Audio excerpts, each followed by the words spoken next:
Good afternoon, everyone. I'm Angie Gates. I'm the president and CEO of Events DC. I want to welcome all of you. Yeah, give me a hand clap. Come on now. I want to welcome all of you to the ceremony marking the removal of the last iconic orange seats from the lower bowl of the Robert F. Kennedy Memorial Stadium. I would like to acknowledge the members of the Events DC board who are joining us today. Also, Mayor Muriel Bowser, former Lieutenant Governor Kathleen Kennedy Townsend, Councilmember Brooke Pinto, Smoot Construction Company of Washington, D.C., and representatives of the many teams who called this stadium home for years. It is great to be here with all of you for this momentous occasion. Now, unlike so many of you, I did not grow up with this stadium, but I truly understand one location and how one home can evoke so many memories. This iconic stadium, from the curving rooftop all the way down to the orange seats by the field, has played a vital role in so many lives here in the greater Washington metropolitan area. Many talented athletes and musical performances are forever in our hearts and in our minds. Now, here are a few fun facts about RFK.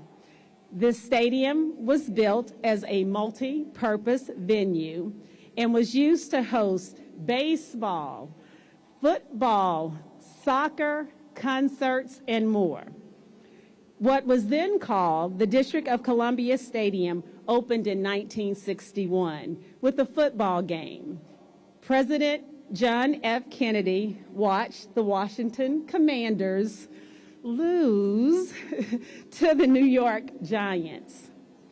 The Washington Senators played on this field for 10 seasons before they left for Texas in 1971. 8 professional soccer clubs have called RFK Stadium home, beginning in the 1960s with the Washington Diplomats. Riddick Bowe knocked out Jesse Ferguson in the second round in 1993 to keep his heavyweight title. Presidents John F. Kennedy, Lyndon B. Johnson, Richard Nixon, and George W. Bush all threw ceremonial first pitches here. Now, these are just a few individual moments here at this stadium that brought so many memories for us to hold dear and celebrate today. And we will continue to honor during the Farewell RFK Stadium campaign. The stands rocked, the fans roared, and the legacy remains. Now, it is my pleasure to introduce Events DC Board Chairman Max Brown.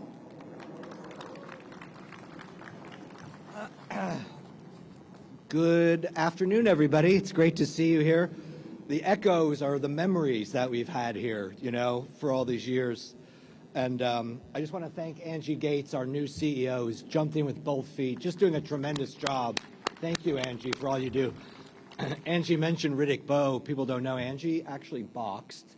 So, yes. So we're going to, you know, take that into account. I want to thank Mayor Bowser for her steadfast leadership and hard work making investments in all 8 wards of the city. Mayor, thank you so much. 4 more years, and we're excited about it.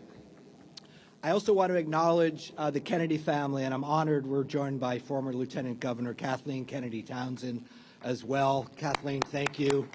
We've had the chance to work together, and I also want to acknowledge Maeve and Gideon, so thank you for being here today. We appreciate it. Want to thank Eleanor Holmes Norton, Deputy Mayor Phil Cecchio, Events DC board members, also Brooke Pinto, our Ward 2 council member. Brooke, thank you for coming. And our council member-elect from Ward 3, Matt Fruman. Matt, thank you for coming and making the trek. We appreciate it. I also want to thank the team from Smoot and all the folks working on this every day. Thank you, guys. We appreciate it. I'm going to be brief because I know we have a few speakers. I remember coming here a lot, seeing football games with Doug Williams, seeing the Grateful Dead and Traffic. Those memories are maybe not as forward in my head as some of the others. But this is an important place. And the memories that have been here, this is bittersweet, right? We have a lot of memories here. And we're here today taking it down. And one of the things that this will enable us is a ripple of new opportunity here. We're going to have such a great opportunity to reimagine this and rebuild on this site, and we're really, really excited for that opportunity. Just a couple quick things. The Beatles played their penultimate concert here in 1966, 32,000 fans. The Grateful Dead, Bob Dylan, I think one of the Grateful Dead shows was about 105 degrees. I was talking to Mark Seagraves. I think he was here, and it was really, really hot. Jackson 5 and a whole bunch of other acts here. Whether it was the Screaming Eagles or Nats fans or decked out in burgundy and gold, people shared their memories here and their family time here, and it's really important. This 190 acres will once again be used for residents of DC and across the country and the world, and we're really excited about that. Finally, it's my honor to introduce our mayor, Mayor Muriel Bowser, to give some remarks and comments and maybe a few stories about your times here. Mayor?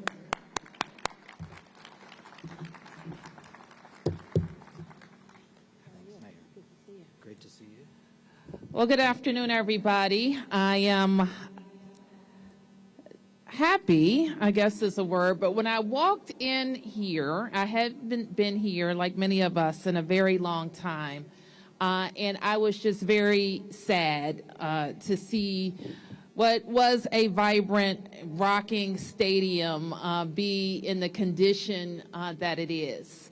But like so many things, this is the start to what's next. And it's very important for us to acknowledge all the good times here at RFK. And we are joined by our Super Bowl MVP, Doug Williams. Let's hear it for Doug. So for all of us who watched Doug play, rooted for him and our football team, and also rooted for our city in having a Super Bowl championship team in Washington, D.C. meant a lot to all of us. But I think my last experience here at RFK was for a baseball game and having a suite full of Washingtonians eating hot dogs, celebrating our team, also looking forward to what was next. We are proud to have a monument to RFK here in Washington, D.C., but we know that a stadium that is falling down is not the memorial that he deserves in the nation's capital. I am very, very honored that Lieutenant Governor Kathleen Kennedy Townsend has joined us. Please give Kathleen a beautiful welcome for honoring her family. It's so important.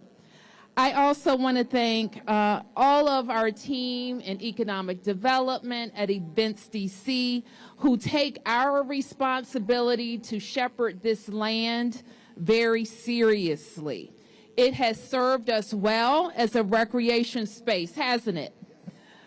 But with 190 acres, you can have recreation, housing, jobs, better access to the river, better parks, better event space for more sports. You can have a local $60 million recreation space that I proposed and the council has already approved.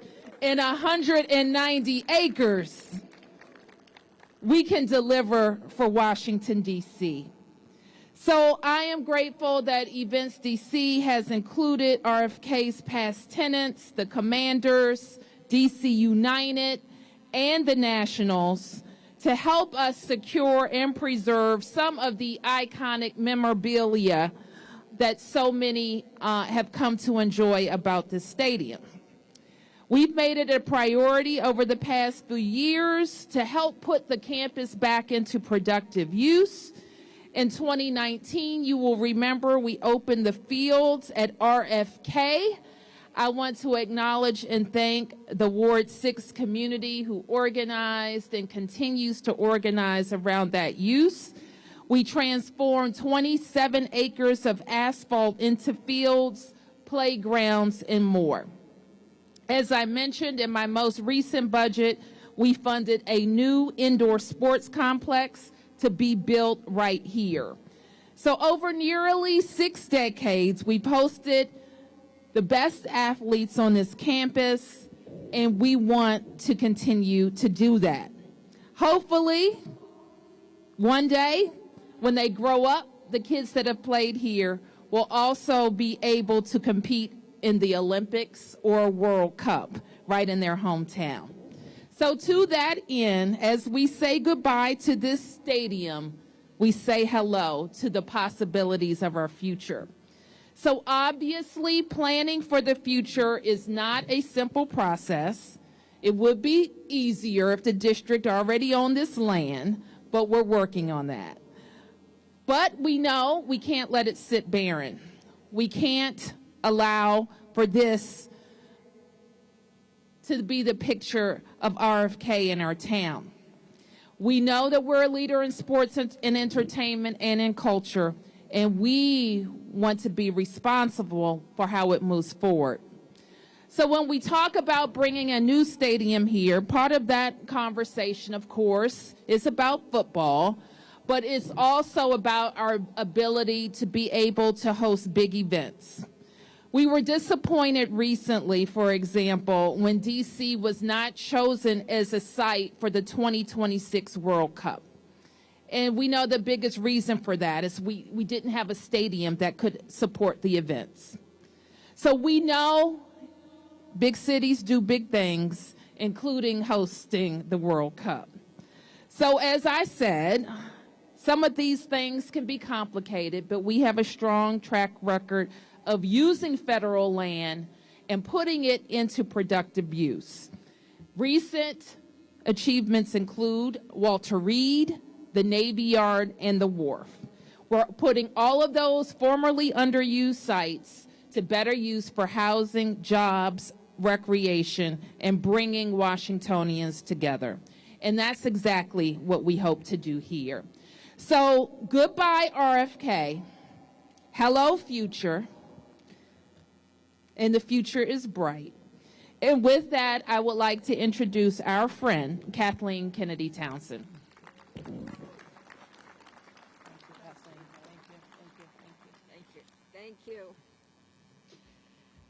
Thank you for those great words and for that hope. As you said when you walked in, part of this is a sad day as you look around and you remember all the great things that happened in this stadium. I want to thank you, Madam Mayor. I want to thank the Councilwoman Brooke Pinto. As many of you have heard, I keep announcing she's my cousin. She now is at least looking up when I say it rather than looking down. And I'm glad to be here with my friend Max Brown and Doug Williams, who made us proud here in Washington.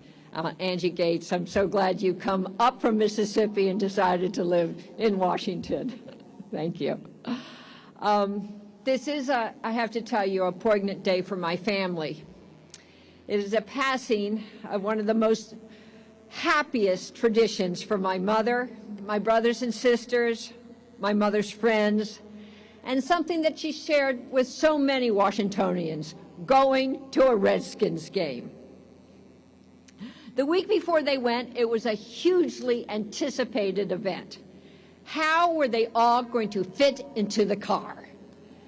I think that my mother had 12 tickets and she routinely brought 24 people. But what was the ticket taker going to say? No to Mrs. Robert Kennedy? They didn't. There was always a huge thermos of daiquiris, peanut butter and jelly sandwiches, chocolate chip cookies. There was lots of noise, huge screams for runs, passes, tackles, touchdowns, kicks, and wins were the rage. And they were winning times. Mom then invited the players to come play touch football at Hickory Hill, and they came. Art Bunks, Sonny Jurgensen, Billy Kilmer, John Riggins, Joe Theismann, Dower Green. They swam, they went down the slide for life, they played touch football. They were really wonderful sports, and then they participated with Art Buchwald in the pet show. So thank you, all those wonderful football players, for coming to Mom's house and being such terrific sports.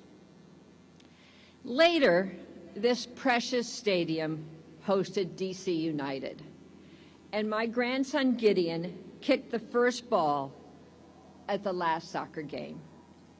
He loved soccer, and he went to soccer camp 2 blocks from here. Eventually, he made the traveling team. His parents, my daughter Maeve and Dave, chose to live near the Potomac Metro stop, and Maeve was the PT president of the Capitol Hill cluster. This was their hood. Maeve was chair of the efforts to remember my father and worked closely with Max Brown and Events DC. I was so glad that they chose to live in this part of the city where my mother and Bobby Smith and Susie Wills devoted so much of her time and effort to clean up the Anacostia. There is a revival in this part of the city, a revival that matches the original vision of the founders. If you look at the Capitol of the dome of the Capitol, you'll see that the Native American on the top looks east towards where we stand right now. They knew that this was the part of the city that counts. And I'm so glad that the mayor will continue to remember my father's contributions to this country and to this city. He loved this city. Our first 5 years were in this city, and we really helped it through its toughest times in the riots. Let me just finish with how this stadium came to be named. How many of you know that story? 3 people. On January 19th, 1969, the Secretary of the Interior, Stuart Udall, named the stadium for my father. If any of you know what January 19th, 1969 is, you may know that that's the one day before the new President of the United States, Richard Nixon, became president and was sworn in, and the last day of the former President Johnson's term in office. So we had no time to reverse the decision. So that's how it got named. Hallelujah, Stuart Udall.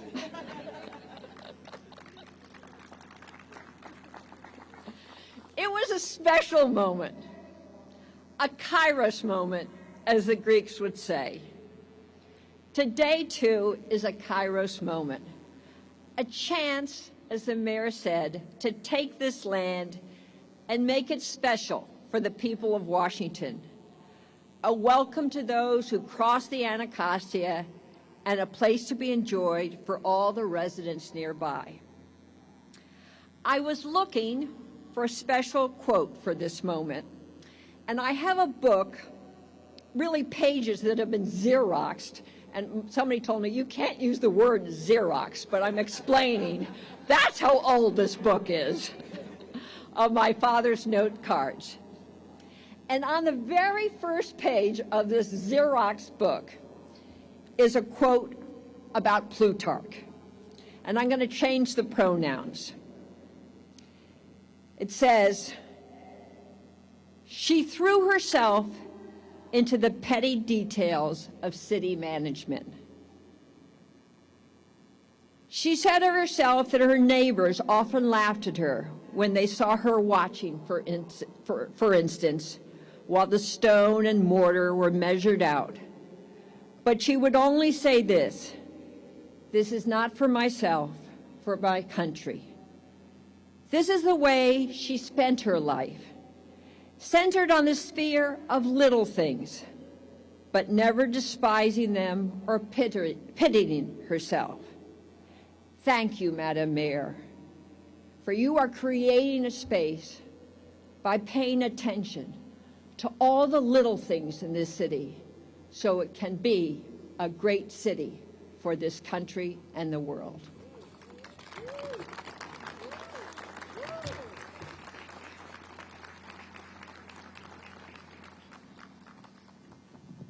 Wow, I got to follow her. Hey, just remember I said this, hollow ground. You know, the stadium was built in 1961. The last time was 1996 that they played a game here. And I want to thank your father for what he did, you know, with the Justice Department, allowing the only way that the Redskins at that time could play here if they allowed African-American players. And if you notice, I'm wearing number 49. I'm representing Bobby Mitchell, because Bobby Mitchell was that guy. And that's what this is all about. Stadium was good for me. You know, I didn't start my career here, but I was adopted here. So the fact that I was adopted here, I live here. I love it here. And they made it good for me. And it was so many things that happened here. A guy like Bobby Mitchell. And that's why I call it hollow ground. When you think about it, you think about Charlie Taylor, you think about Brig Owens, Kenny Houston, Dave Butts, Sonny Jurgensen, the Posse. All those guys played out there. That's hollow ground. And that's why I call it hollow ground. There's another reason why I call it hollow ground. When you think about the first game that the Redskins played in here, they lost 24-21 to the New York Giants, who we'll see next week. But the first game they won in here was against the Cowboys. And that's the good part about it. But let me read some stuff off to you and to make you realize it is hollow ground out there. We won 63% of the games that was played in here. Played 12 playoff games, was 11-1 in 12 playoff games. And out of those 12 playoff games, we hosted 5 NFC championships, and we won all 5. That led to 3 Super Bowl champions. You know, and the last game that was played in here was against the Cowboys, and we won 37-10. So it's hollow ground. And standing up here today, it's a bittersweet situation. And the bitterness is the fact that the history in this place has to come down. The only thing that can make it sweet, and I think without saying it, is to have a sports arena built on this same ground. And 190 acres, we ought to be able to do that. And hopefully it comes to that. So today, for me being here, you know, it's a tough day. I was walking in, I looked at that end zone down there, and in 1987, we was playing the Minnesota Vikings. And Gary Clark, if you know Gary Clark, he was one of the hardest-headed receivers you ever want to play with, because he was open all the time, even when he got it and when he didn't get the ball. But Gary Clark caught winning TD down that end zone against the Minnesota Vikings. And Darryl Green knocked the ball away down in his end zone against Darren Nelson to propel us to the Super Bowl 22. So, you know, there's so many memories in here. I'm looking around, I'm thinking about walking off the field and the fans could hit you in the head. This was the right size for a football field. And there's so much history in here, and it's sad to see it go down. And these last seats, man, it's tough. But it has to happen because we got new ideas. don't we, Mayor? Yeah, we got something special, hopefully, in the future. So I just want to say this is my pleasure to be here and just give you a little history of the Washington Redskins, who are now the Washington Commanders. Thank you.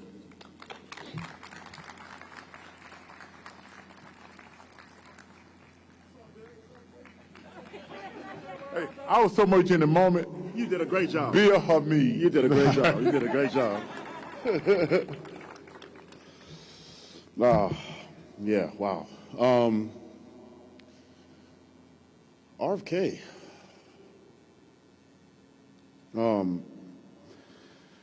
Lot 8 was truly a trip. That long bout of traffic on the highway, and then you go into the tunnel and you get to where you pay for the parking. And I remember as a kid, you're looking out the back window and you're just on the street full of trees. But coming to RFK so often for the games, you get to the end of it, and as a young boy, it felt like I was crossing into like the Chronicles of Narnia or something like that. Because you see the stadium, you see all the fans in Lot 8, you see the smoker, you can smell the barbecue, you see all the kids running around in the parking lot tailgating and enjoying the moment. And that's how I made my start. That's what RFK gave to me, and I'm super, super grateful.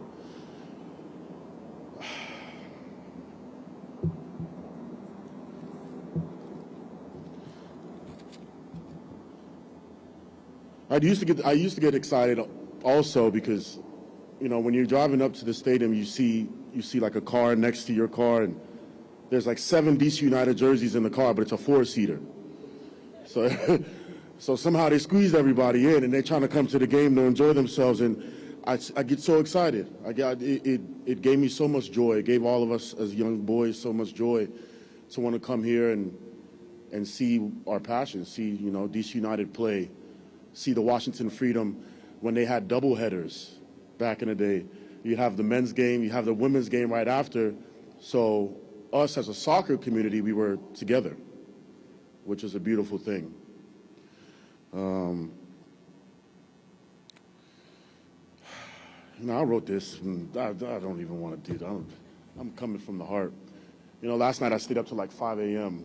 On YouTube because, you know, I have so many memories myself here, starting my career with DC United here, my first game on May 5th, 2010, but I wanted to know more. You know, I've seen throughout the years the portraits in the concourse. I've seen those. I've seen, you know, Michael Jackson. You know, the Michael Jackson performed in the stadium. Yeah, United We Stand concert with Mariah Carey, with the Backstreet Boys, with the Goo Goo Dolls and Aerosmith. You know, so many talented artists that came here and performed, and I wanted to learn more. So I watched all these concerts, and I didn't know the history, but I could feel it. I could feel it while I was watching, and it felt good. It felt good to know that this place not only brought me joy, it brought the whole community joy. It brought people together in a special way, and it gave me a lot of help in my life, in my career. You know, we had an old gym underneath the stadium, a very old gym, but I'd come here at like 6 p.m. You know, the whole team is left, the whole medical staff, training staff is left. I'd come and I'd work out in the gym, and at that point, the mice had already started running around. So I had like a couple mice. You remember the Michael Jackson movie, the Jackson 5 movie? You know, he had the mice say your name? Exactly. That was me in the gym, and it was just like my sanctuary, you know. Once they gave me that key card, that access key card, and I'm a rookie, I'm making peanuts, and I'm trying to prove myself. This place gave me that sanctuary to stay away from trouble, come and stay focused, and go after my goals, go after my dreams. And that's the most beautiful feeling I could ever imagine. I played my first game here. I watched so many young players make their way But there's also some bad parts to RFK that I want to mention, by the way. So there are two things. In the back parking lot, I think lot 5 or lot 4 off of Bending Road, every Thursday and Friday, there'd be a gentleman who would pull up in his pickup truck. He'd have a tent back there, and he'd also have a smoker. And this gentleman would, every Thursday and Friday, get there around 11 a.m., which is right when we'd finish practice in the back, so I could smell the barbecue ribs. So Thursday and Friday, I'm back there getting barbecue ribs and mac and cheese, and then they have to weigh us on Saturday, and I'm just like, trying to suck it in and go to the sauna before practice. But that brought me joy. It brought me joy. It was our, and then also the second one was the chili cook-off, the annual chili cook-off. I was always at that chili cook-off, and I enjoyed it. I enjoyed those moments. I enjoyed everything that this stadium gave me. It gave me an opportunity. I grew up in this area. I took the metro to this facility to come and work as a high schooler. I sat as a high schooler in the offices with the crew, and they treated me like a kid. They bullied me. We had a great time. But yeah, I remember. Yeah, I got a lot of memories here. So it sucks to see it go down, but it feels good that I brought my son with me today. And he's with me here. I'm going to take a photo with him, ask Michelle to frame it. And I'm going to remember it. I'm going to remember RFK from the beginning, because it was a real thing for us as youngsters to have the opportunity to be a part of a professional organization. And DC United gave us that. RFK gave us that. RFK gave me so many memories, so many games, so many bad games through 13 years. So many great games, great memories, until we opened Audi Field. You know, that was a joy. But RFK, I even said it in that speech, I used to dribble the ball through the concourse area during the games with my teammates, just dribbling through the fans. And then some fans would try to take the ball from us. We don't know them from nowhere, but we were together. And I guess the moral of my story is RFK brought so many people together, and I'm grateful that I could have been a part of it. So, thank you, RFK.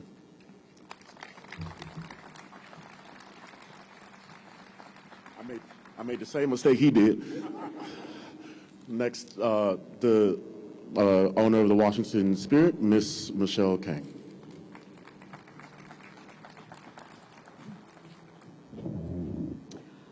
Thank you. I didn't realize I was supposed to address all of you, but it is an incredible honor for me to be part of this historic day, the last chapter of the DC institution that brought, sounds like some tears, but primarily joy and happiness to this community. And it's particularly meaningful for all of us at the Washington Spirit, because I know some of the fun facts were shared with you, but one of the more specific facts for us is that the very first women's professional soccer league, called WUSA, played its very first game. Therefore, the very first women's professional soccer game in the world was played right here on April 14th, 2001. And between Washington Freedom and the Bay Area Cyber Rays. Does anyone remember who won? Washington Freedom won 1-0. So it's just really meaningful. I wish I had brought Mia Hamm, who was an instrumental, incredible player, part of the Washington Freedom.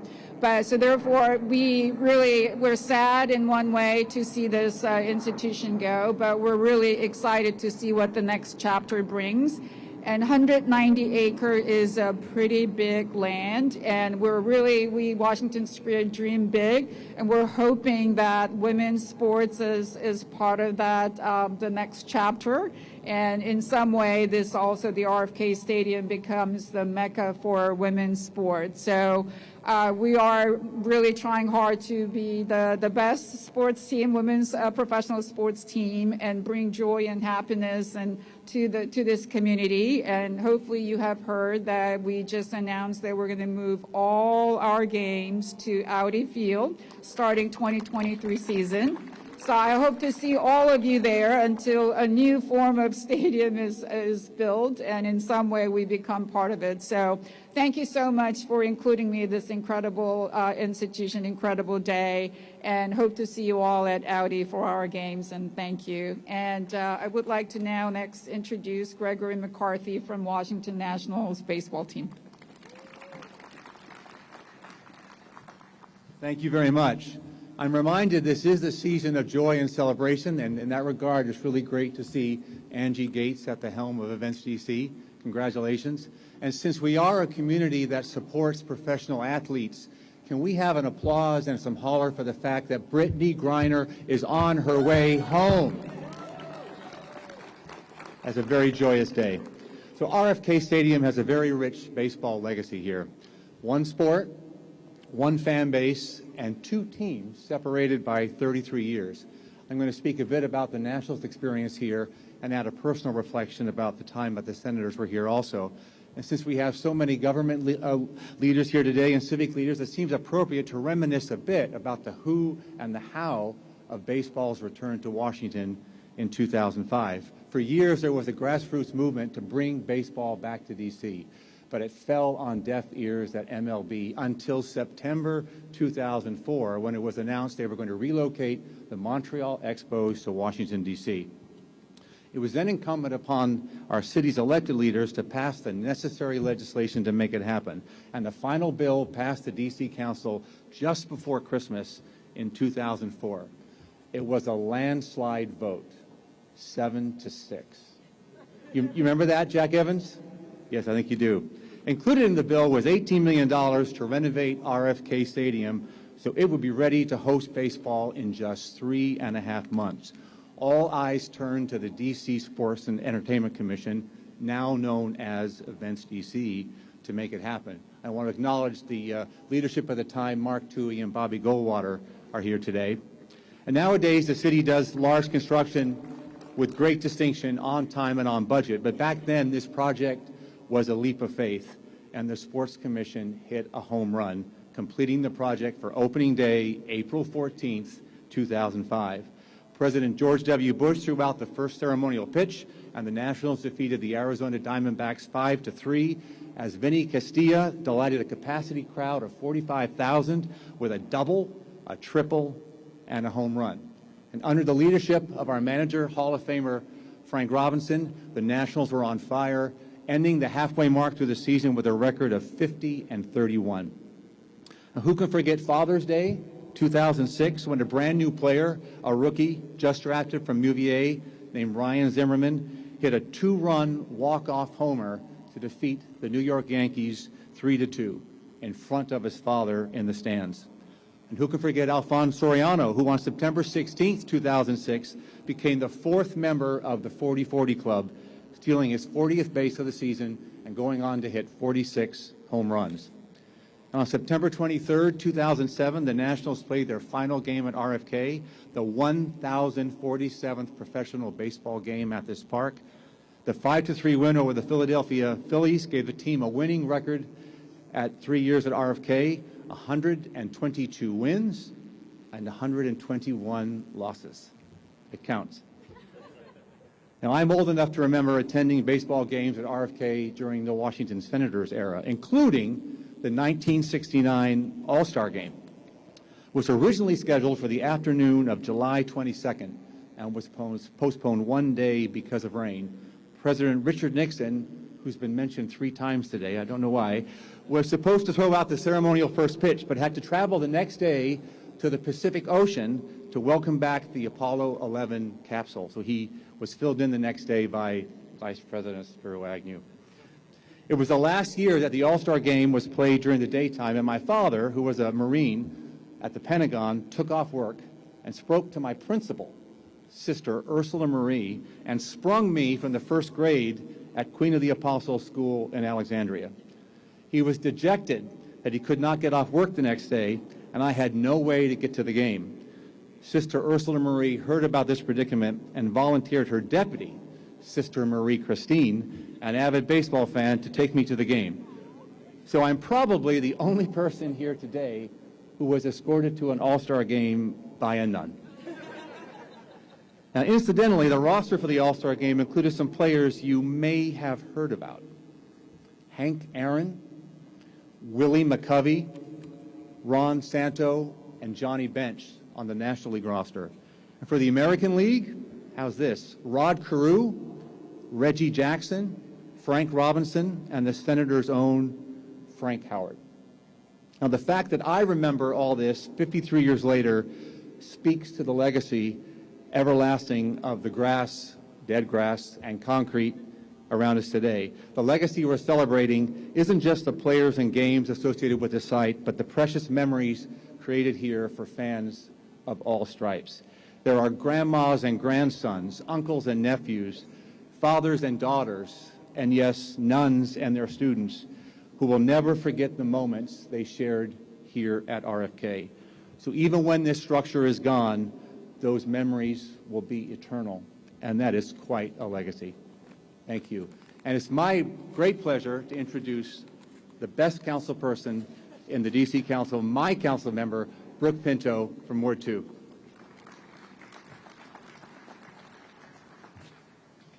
Thank you so much, Greg, and that is an amazing story.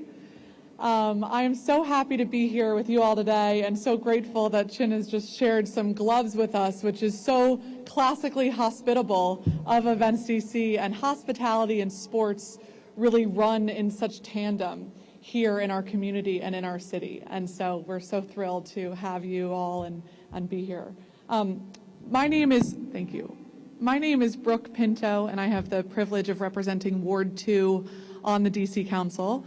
And I'm a very proud cousin of Kathleen Kennedy Townsend and the Kennedy family. And Robert F. Kennedy and really all of your family and Ethel and all of the kids by extension have been such beacons of, but by extension, excuse me, and in your own right, such beacons of hope for our family, for our city, for our country, and hope that we can be better and that we do deserve better. And we've seen that in so many areas, from human rights to racial justice to economic development, and especially what we as a country and city have been through in the last couple of years. I have found myself thinking about what it would look like if RFK had been leading our country through this.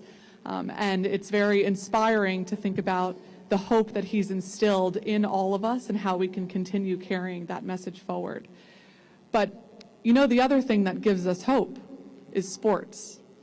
And we see that in our players and the opportunities it provides. We see it in our young children who can watch our wonderful games. We see it in economic development and what we can envision and reimagine for our communities. And as the Ward 2 council member, I'm particularly proud that we have Events DC and the Capital One Arena, but we have excellent sports throughout our city, and our soccer and our baseball teams as well. And so there is one glaring team missing, and that is the Washington Commanders. And it is time we bring them home where they belong. And RFK has said, I'm going to mess up this quote slightly, let me think for a moment. If you don't dare to dream so great that you will fail, I'm messing this up. His point was that we have to dream big to achieve greatness. And if we don't dare, then we're going to fail. Something like that he said much more eloquently. Yes, please. I need a copy of that. And the person who I know is going to lead us through that effectively is our Deputy Mayor, John Falchicchio, who will be able to help carry forward Mayor Bowser's vision for what this stadium can be in bringing back housing and transportation opportunities, bringing back a sports center, and I hope bringing our team back home, the Washington Commanders. So with that, Deputy Mayor John Falchicchio. Thank you so much. Thank you. Let's hear it for Councilmember Pinto. So I never thought that I would bat ninth at RFK Stadium. For the statisticians, I actually think I'm 10th, but it's an honor to be here. Mayor Bowser, thank you to Lieutenant Governor Kathleen Kennedy Townsend. I had chills just listening to you. Councilmember Pinto, I'm going to try. Ready? I'm going to try, Lieutenant Governor, because it reminded me when you said what you said about the mayor, which we were all struck by. The staff and I were standing there. I think we all felt chills together. Your dad said, only those who are unafraid to fail greatly will ever achieve greatly. That's the quote. So with that, I want to thank some people, and then I want to tell you a little bit about what's going to happen next. First and foremost, one of the things that Lieutenant Governor and I were just talking about, Mayor Bowser, was how do we honor the legacy of RFK in the days, the weeks, the months, and the years ahead? Well, the DC Council actually started that process back in 2008. They named the Benning Road Bridge the Ethel Kennedy Bridge. It was under the leadership of then Council Chair Vince Gray. Let's give him a round of applause. He's represented today by his wife, Dawn Cum. And let's also thank those who had the vision to know that this stadium may one day pass, but that the memory was important to live on. So the district was able to acquire from the federal government 67 acres of land. It was called Reservation 13. We call it Hill East.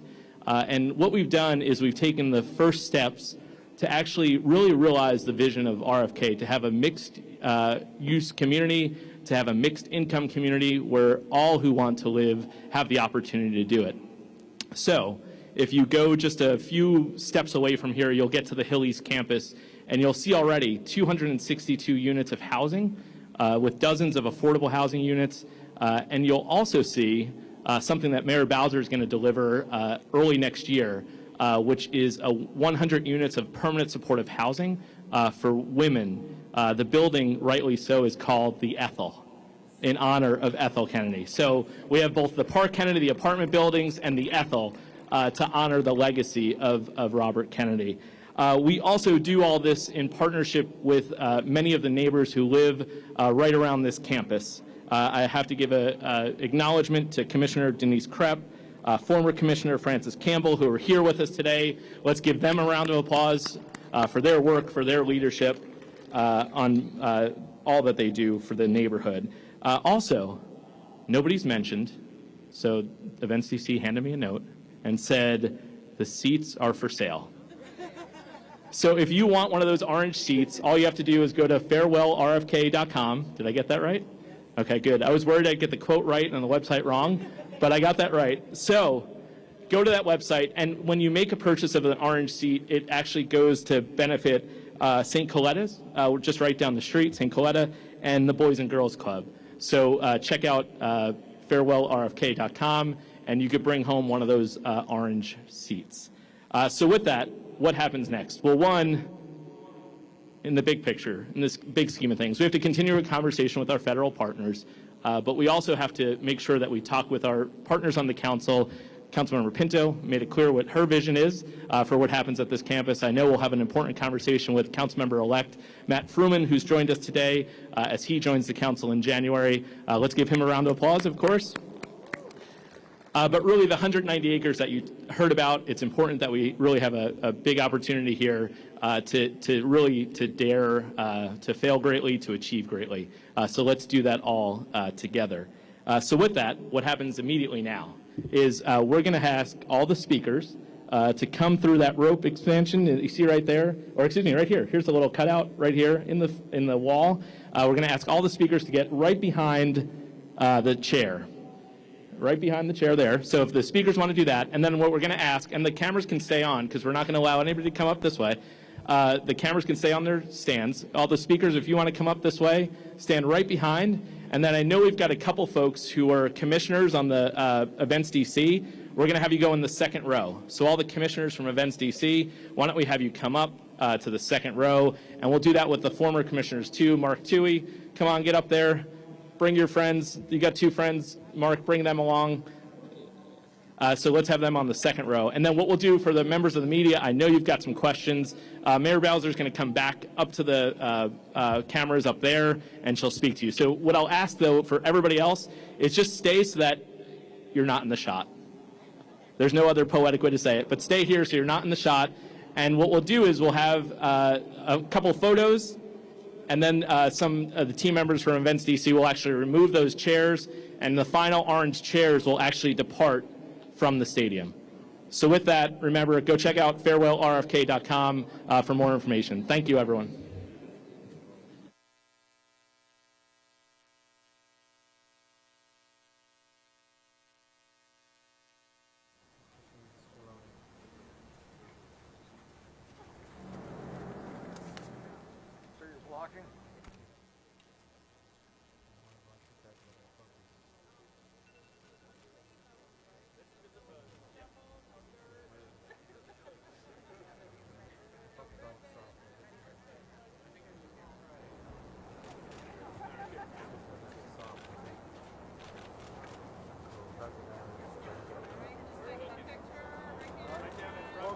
Right here. 1, 2, and 3. One more time. This way. 3. 1, 2. Got it. And 3. 1, 3. 1, 2, and 3.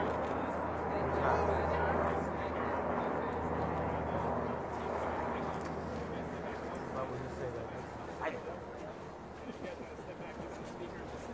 Yeah, they're going to go to the benches. Then you might want to go to 2. Yeah, this is up here. Sean, you good? They're actually going to get a tight the holes.